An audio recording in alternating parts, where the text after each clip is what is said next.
creation of GambiaHasDecided came out of frustration from many of us. And it was when the election happened and the ex-president came out and said that he accepted the results.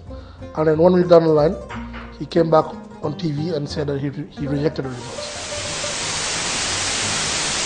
I hereby reject the results in totality. Let me repeat.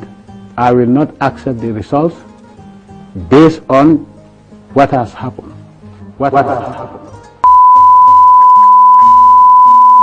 So all of us were very angry and frustrated.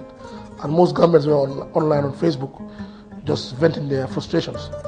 And I had a phone call from Salutal. And he told me that, well, this thing has happened, and what do you think we should do? I'm like, okay, at this moment, I really don't know what to do, but we have to do something.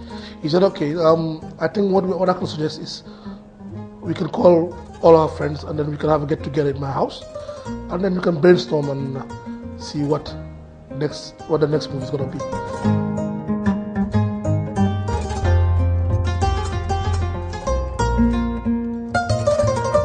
We found ourselves in a situation whereby we had to take certain steps. We were not activists as such, but we took a step for our country, and that resulted, that put our lives in danger. I have decided. I have decided. I have decided. Ñun Gambia dumo decide. Ñun Gambia joxe nañ suñ kàddu. Gambia has decided for unity.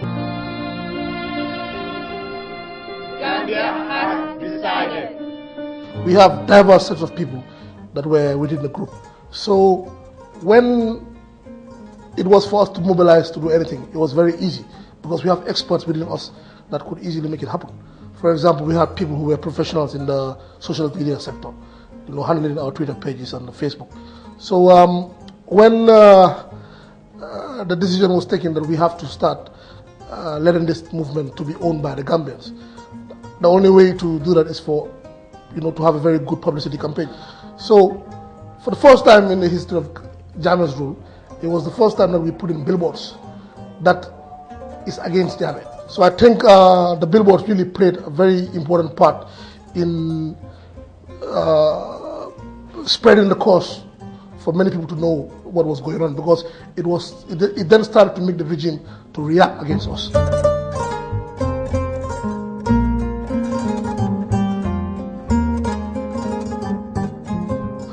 One of the things that we wanted to do was to use the Open Mic Festival, which happens every end of year.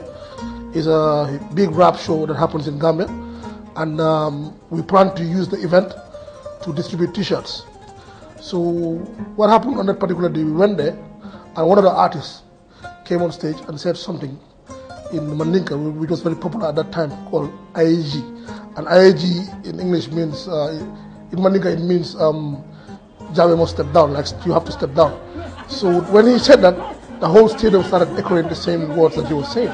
We are human beings, not a monkey. One monkey is like a monkey. Equal rights and justice.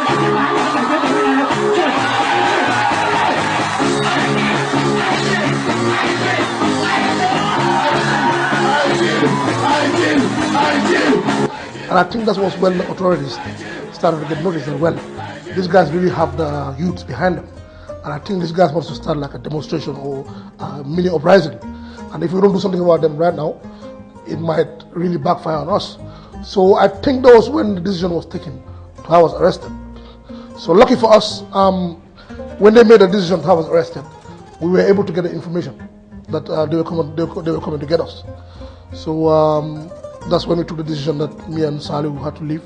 Otherwise, they will have us arrested, and God knows what was going to happen to us.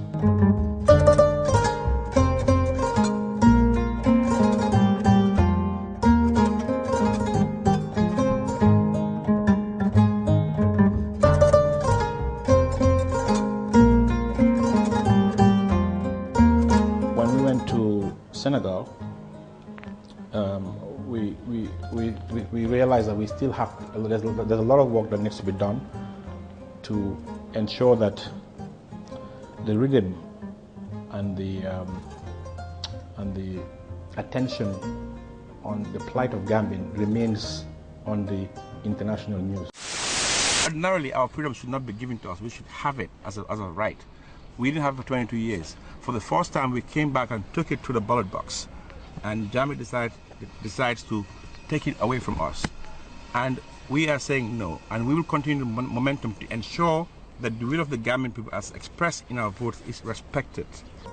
At the time in Senegal, there was a lot of confusion about even the constitutional position of the election results. So some of the things that we had to do was, for example, I had to go on TV, on different platforms, to explain to the Senegalese media and some people who were distorting the fact that actually in Gambia, the finality of elections is determined by the Independent Electoral Commission, not the Supreme Court. This is very important. We wanted to control the narrative from Senegal because there was a lot of distortions. Élection, balaa ñuy wax ni, balaa ñuy wax dëgg telle personne moom moo gagné, il faut résultat définitif yi génn. Te bu fekkente ne Cour suprême même waxul, cela veut dire qu'il y a un problème. En tout cas fii ci Sénégal boobu. waaw fii ci Sénégal. mais ñun su Gambie demeewul noonu. parce que fii da nga am droit civil. droit civil Cour suprême mooy joxe résultat final ñun suñ côté demeewul noonu suñ côté dañu am Independent Electoral Commission boo xam ne mooy wax ne kii moo gagné ou kii moo gagné. résultat provisoire amul Gambie. amul Gambie. Amul Gambie. At that point in time, the politicians were hamstrung because there was an impasse. There was very little they could do. There was ECOWAS was intervening. I mean, ECOWAS leaders came to Gambia and were having meetings, but there was not much communication as to what was happening behind closed doors. So people were very anxious they were very anxious and they were very desolate. So GambiaHasDecided basically provide that hope, and it was the voice of defiance, collective defiance against Jammeh.